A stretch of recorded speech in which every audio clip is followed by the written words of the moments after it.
l'actualité se bouscule ce soir avec un autre dossier dont on parle beaucoup aujourd'hui, c'est quand la science vient au secours ou aide à résoudre des affaires non résolues. On se penche sur cette affaire parce qu'il y a cette affaire qu'on appelle le cold case de Poitiers. Je vous propose, on va regarder d'abord le reportage et ensuite on en parlera avec nos experts. C'est un homme âgé de 28 ans qui a été donc placé en garde à vue parce qu'il est soupçonné d'avoir violé et tenté de tuer une joggeuse en 2015 à Poitiers. L'individu a été identifié 10 ans plus tard grâce à une recherche en généalogie génétique aux États-Unis. Qu'est-ce que c'est ? On va tout vous expliquer. Avant tout, le rappel des faits avec Valérie Lerouge. En juin 2015, une femme de 25 ans fait son jogging. Elle croise un homme à scooter. Il s'arrête, l'agresse avec un tournevis, la viole et l'étrangle. La victime s'en sort miraculeusement. Malgré d'importants moyens déployés et des traces d'ADN prélevées, l'auteur n'est jamais retrouvé. Mais hier, la police a interpellé un homme près de Tours. Il a reconnu les faits. Un rebondissement inattendu pour l'avocat de la victime. Aujourd'hui, c'est une nouvelle formidable pour elle parce que elle a besoin que la personne qui l'a agressée soit identifiée et puis ensuite jugée. Et dans le même temps, j'imagine qu'elle avait dû beaucoup travailler pour essayer de mettre tout ça derrière elle, construire une famille, une vie la plus normale possible. Et puis, ça va raviver beaucoup. C'est le pôle des crimes non résolus de Nanterre qui a fait progresser le dossier. Les enquêteurs ont sollicité les États-Unis pour confronter l'ADN du violeur avec leur immense base de données génétiques nourrie par les particuliers du monde entier qui effectuent des tests généalogiques. Et des correspondances sont apparues. En revanche, nous, on continue toujours. Le FBI fait des propositions de personnes qui sont plus ou moins proches génétiquement de l'ADN qu'on leur a fourni. En l'occurrence, on avait une personne un peu plus proche et puis d'autres plus éloignées. Donc on s'est bien sûr concentré sur la famille qui nous paraissait la plus probable. Et on avait plusieurs hommes dans cette famille qui avaient à peu près la tranche d'âge correspondant à celle de l'auteur. Donc on s'est concentré sur ces individus-là. Alors on va étudier ce dossier à fond avec nos invités, nos experts ce soir. Alors à ma gauche, Antoine Sauvestre-Vinci, bonsoir. Vous êtes avocat pénaliste au cabinet Seban et vous êtes spécialiste notamment de ces questions de l'apport des nouvelles technologies dans les enquêtes.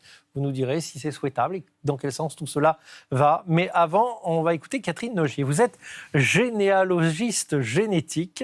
Alors j'ai envie de vous demander, qu'est-ce que ça veut dire d'abord, généalogiste génétique ? Bonsoir. Alors, moi, je suis donc généalogiste génétique. Les personnes que j'accompagne sont des personnes qui sont en recherche d'un ancêtre inconnu. Donc, des personnes nées sous X, des personnes adoptées, des personnes qui recherchent un grand-père inconnu. Et donc, mon travail, c'est de croiser les nouvelles technologies liées à l'analyse ADN et les recherches archivistiques et recherches généalogiques pour pouvoir retrouver cette personne inconnue. Alors on verra tout à l'heure dans un reportage, parce que notre émission sur le terrain est une émission de reportage, qu'effectivement, parfois il y a des très belles surprises qui se produisent, mais parfois aussi, et c'est le cas que nous allons étudier aussi ce soir, eh bien c'est la justice, c'est la police qui se sert de cette science pour faire avancer des enquêtes. Alors cet outil, il a été utilisé dans le cas qu'on vient de montrer, ce cas dans la région de Poitiers, en passant par les États-Unis. Est-ce que c'est un bon choix de la police, des enquêteurs et de la justice française ? Alors, je ne vais pas parler au nom des enquêteurs. Ce que je peux apporter comme précision, c'est que c'est un élément qui n'est pas possible en France, en l'état. Pour le coup, par contre, les magistrats français peuvent très bien demander au pays, dans le cadre de la coopération judiciaire internationale, notamment les États-Unis, d'interroger des bases de données privées. C'est dans ce cadre-là. On va bien expliquer. Ce n'est pas possible en France. C'est-à-dire que pour l'instant, en France, on ne fait pas de recherche, on ne peut pas commander de recherche en généalogie génétique sur soi-même. Exactement. Pas en France. Tout un chacun ne peut pas envoyer son ADN dans un laboratoire privé pour voir qui sont ses ascendants, ses descendants, etc. Mais pour le coup, c'est possible aux États-Unis. Et donc, les magistrats français peuvent très bien interroger leurs homologues américains pour solliciter l'interrogation de ces bases de données privées. Alors, ce qu'on sait, c'est qu'entre 1 500 000 et 2 millions de Français ont déjà eu recours à ce service, me précisait Valentine Arama, spécialiste de notre service police-justice, c'est que dans le monde, eh bien, déjà plus de 200 cas d'affaires résolus.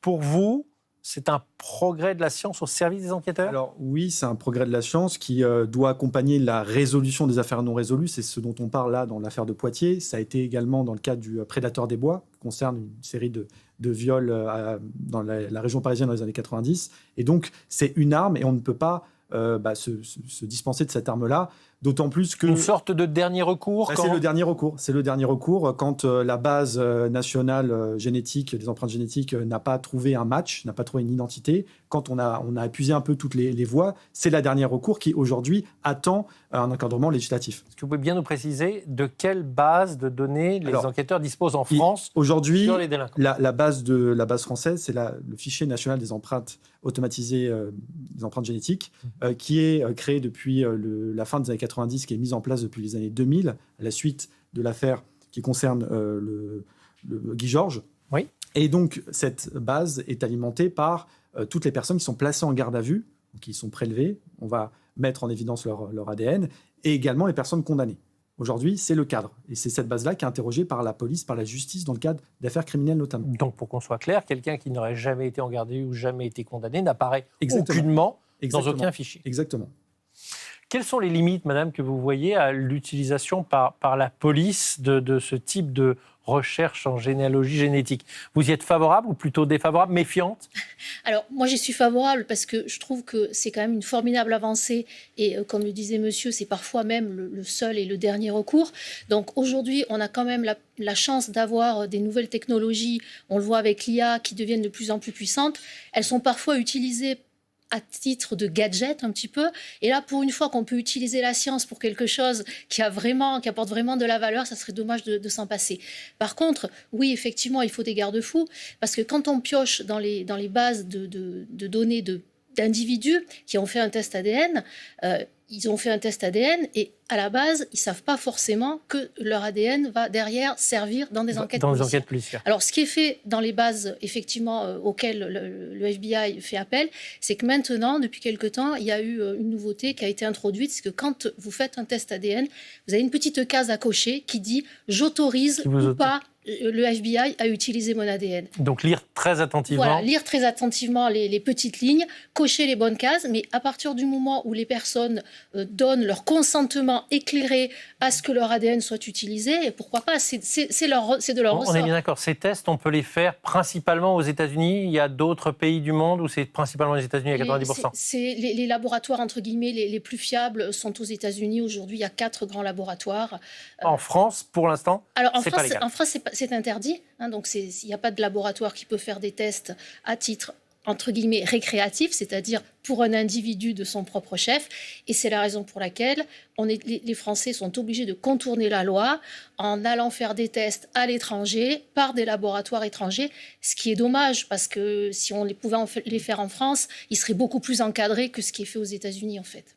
Alors là, toute l'interrogation qui se pose aujourd'hui au niveau du garde des Sceaux du ministère, c'est celle de comment encadrer justement cette base de données. Absolument. Et également la question de la souveraineté des données génétiques, parce qu'il y a aussi ça. Aujourd'hui, on dépend, et vous l'avez expliqué, des États-Unis. On dépend des États-Unis. Un magistrat français va demander à son homologue un accès via le FBI.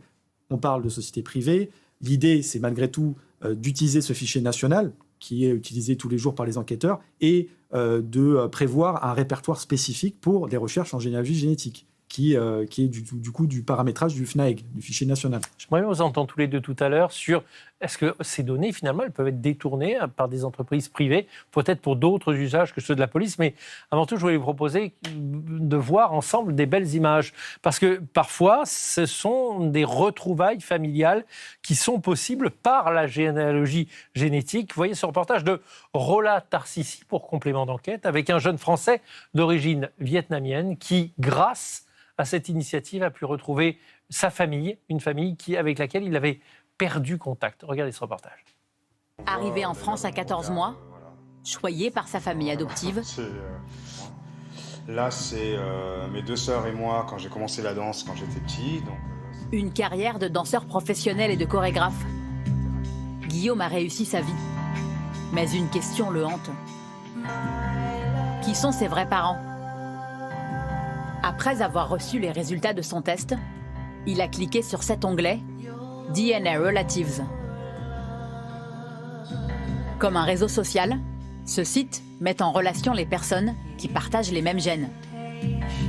Alors DNA Relatives, c'est les personnes qui matchent avec moi sur le même, avec mon ADN. Donc j'ai cliqué et là ça a été la chose hallucinante puisque en cliquant, je suis tombé sur demi-frère Joe Nguyen. Combien de pourcents? Alors 26,8%. Alors c'est énorme. Ah bah 26,8%. Faut savoir que 100% c'est des jumeaux homozygotes. Incroyable. 50% c'est des frères, frères et sœurs, père-mère.